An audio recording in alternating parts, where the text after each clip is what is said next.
Welcome to American Dealmaker.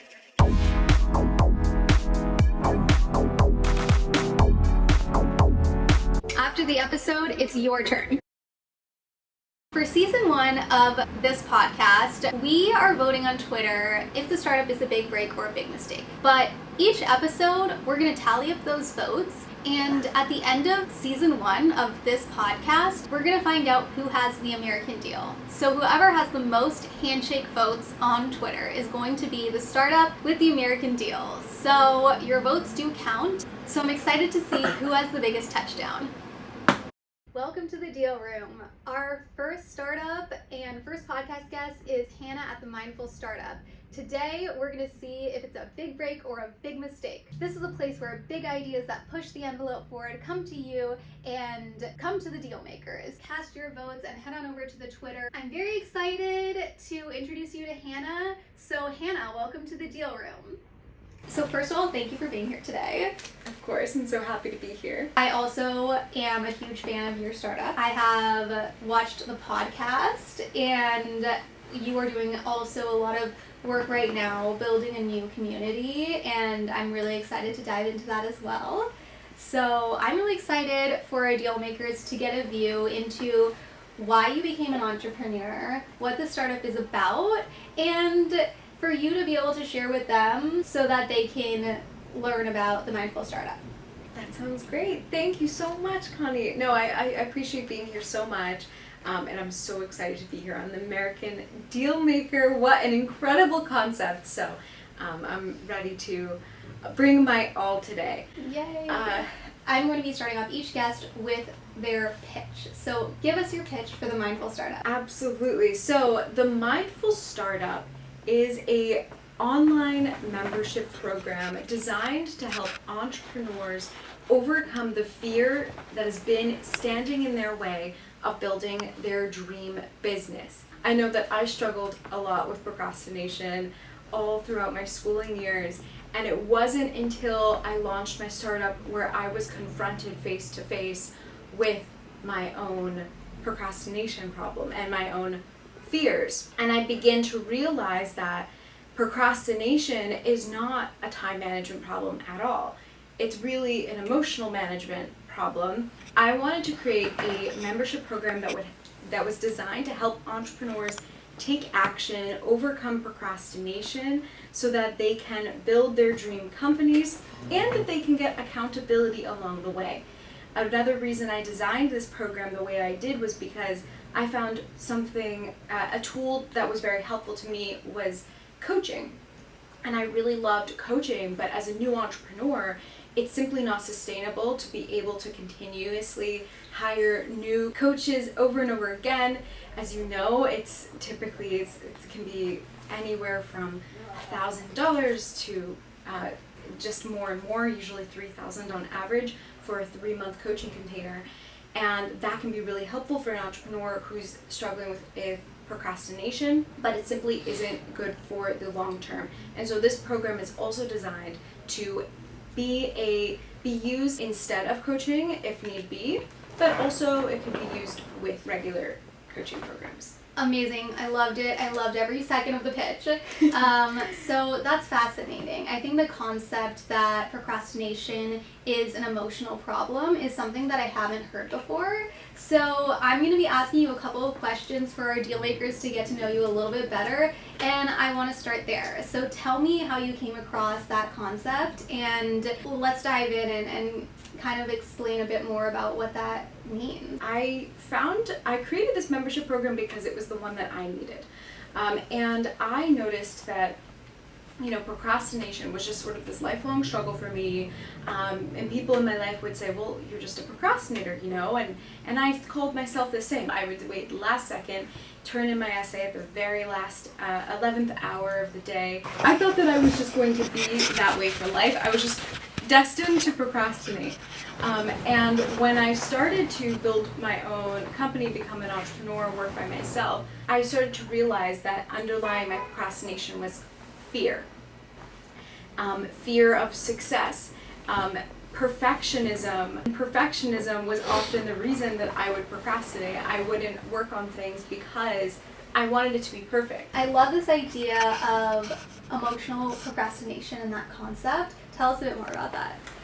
Yes, so I came across this idea of emotional procrastination because originally I thought that procrastination was something that you had or you didn't. You were either procrastinated or you weren't.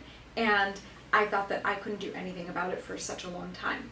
But when I became an entrepreneur, my drive to be a successful business owner and a startup founder eventually took over, and I said, well, I have to figure this procrastination problem out once and for all, because if I don't, I'm never getting anywhere. If I can't start anything, then I'm doomed. I may as well quit today.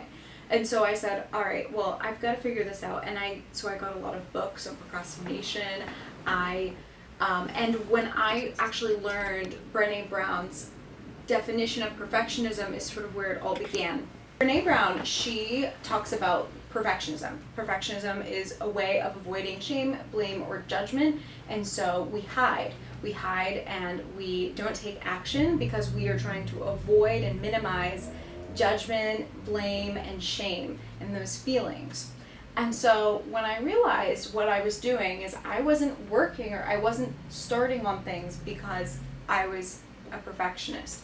And that's where it all began, and there's fear underlying that, and then that's what led to, I guess, the very beginning of this journey. Amazing. And as a startup founder myself, I faced that exact issue. Many startup founders have told me the same thing, that they really had to find a way to stay disciplined with the amount of things that they needed to do. So tell me, why would customers choose you? Customers should choose me and should join the Mindful Startup membership program and be part of our world if they are struggling with procrastination and they feel like there is nothing else that they can do. They feel like they're destined to procrastinate, but they're ambitious. They're highly ambitious. They're really motivated. They have big dreams for themselves, and they know deep down that they're not lazy. I would encourage them to join the Mindful Startup because in there, and I won't go into this too much right now, but you'll discover the reasons for your procrastination. I think I'm your ideal customer. This is something that I would love to use.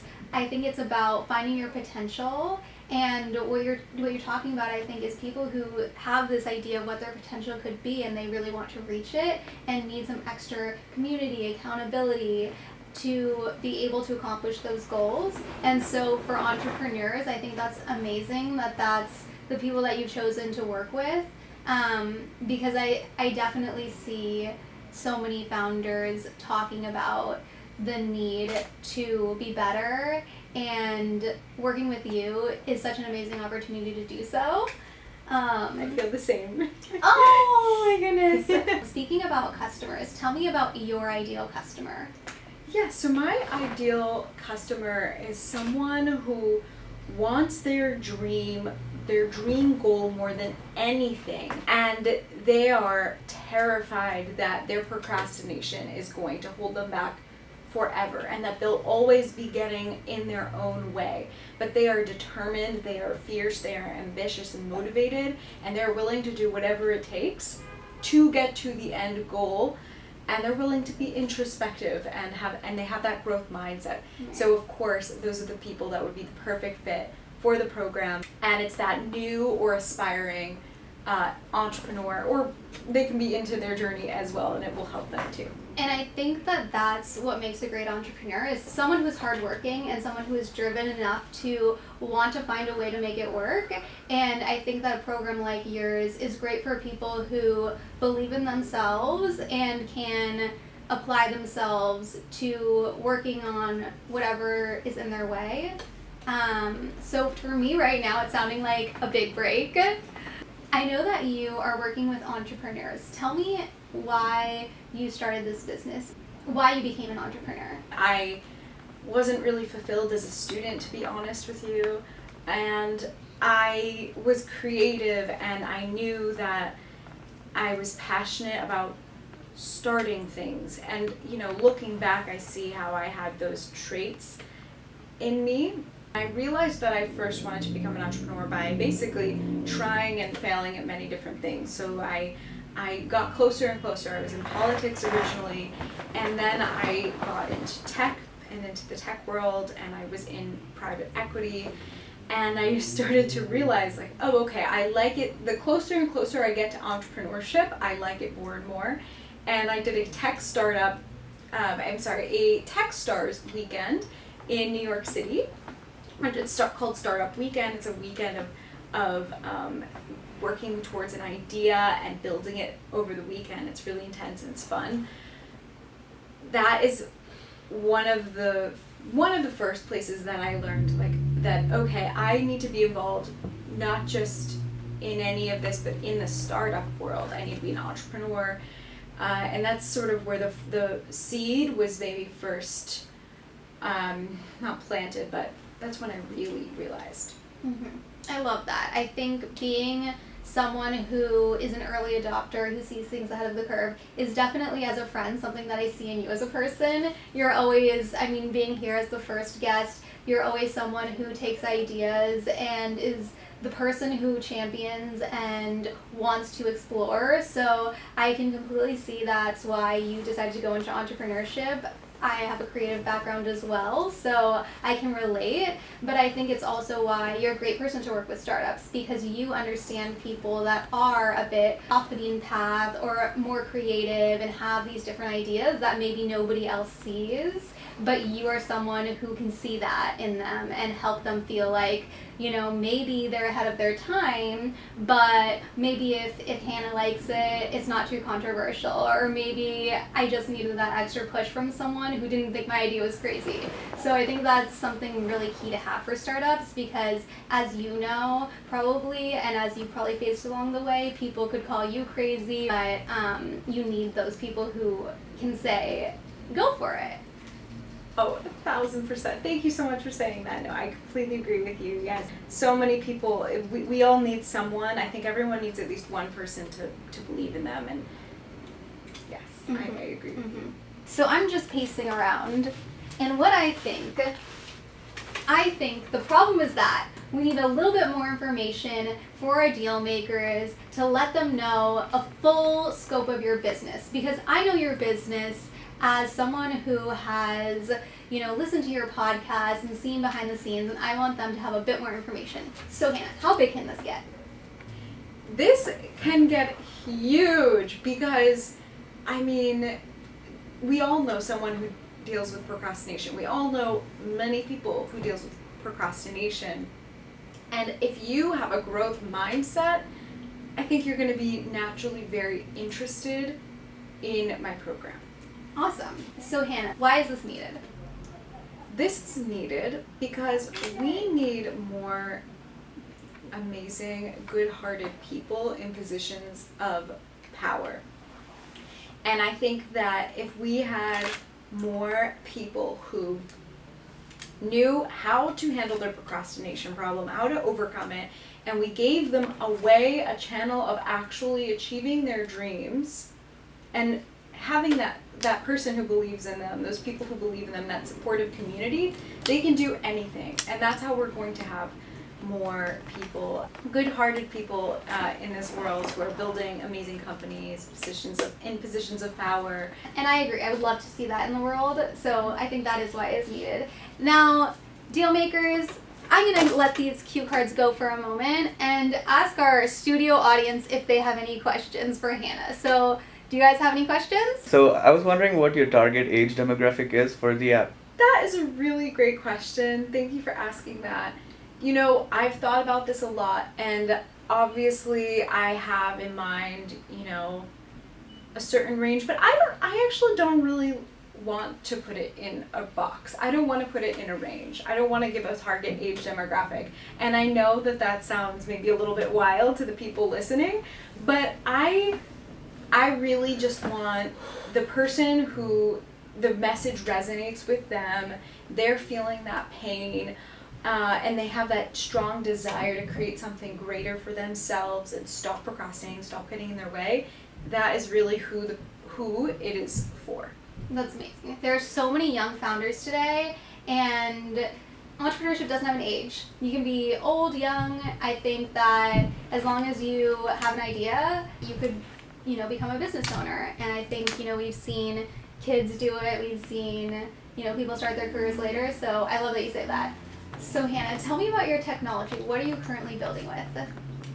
Great question. So right now I am building, just using a different platform. So I want to test out the market fit.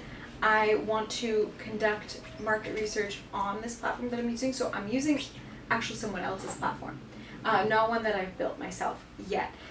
That's coming. Sort of a spin-off startup from the mindful startup community that I have.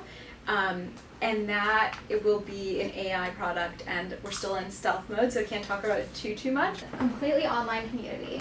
Yes. Great. And so is this worldwide? Can someone from anywhere be a customer? Yes, anyone in the world can join. Okay, great.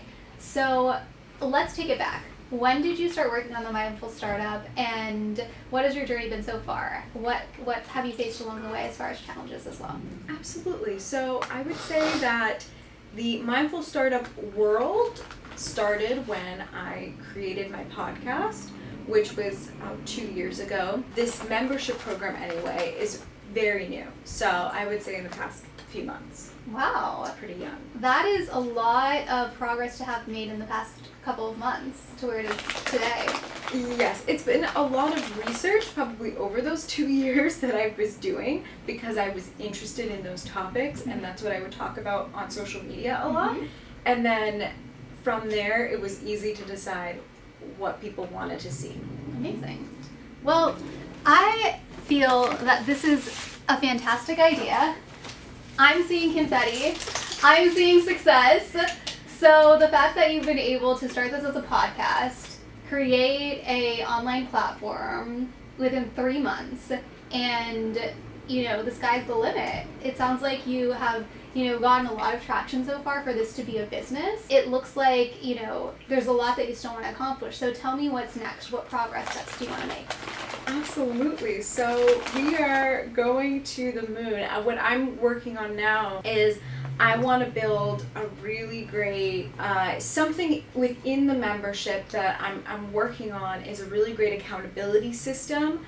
Something that I'm playing around with right now is creating a little bot, like a little procrastination bot, but someone who basically, I call him the procrastination troll, who will troll you until you've finished your work. Well, Goblin, I think it was my first. I like Goblin. But it's a troll basically, but it's a goblin who will bug you until you finish your work. So that's what our next step is kind of building that extra layer of accountability, because right now that is built into the community, and I think that it will be really helpful for people to have that. My dream is to actually have a troll follow me around and tell me what to do.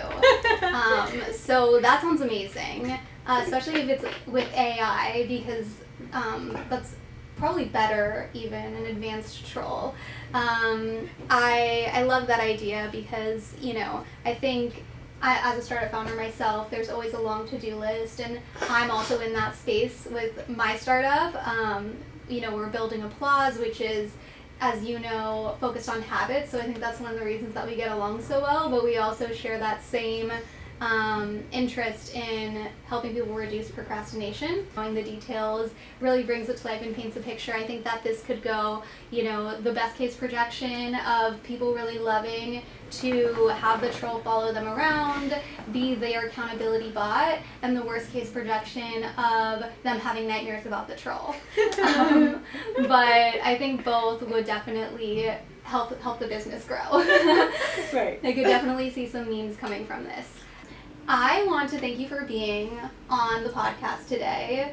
Thank you for being on the American Dealmaker and entering the deal room. It's been such a pleasure getting to know your path with the Mindful Startup and where you're looking to go and some of these awesome ideas that you are looking to build. It's really inspiring to myself, and I'm sure others as well, to hear where your journey has taken you from starting a podcast and being someone who is thinking differently to where you are today and the startup that you're running currently and building for the future on this journey. So I appreciate you coming onto the show. Thank you. You've been an amazing first guest. Thank you. Thank you so much for having me. Your questions were great, and I thoroughly enjoyed this experience being here. So thank you so much. I appreciate it. Thank you for that. I hope it wasn't too much of a roast and too much pressure. I think that our deal makers have a lot to deliberate on. So now it's your turn. Deal makers, is it a big break or a big mistake? You can go ahead and vote on a Twitter poll using the link in the description and using the handshake emoji or the trash can emoji. Let's find out if the mindful startup has a deal. Now it's your turn. And as a deal maker myself, I want to give you a break. So Hannah.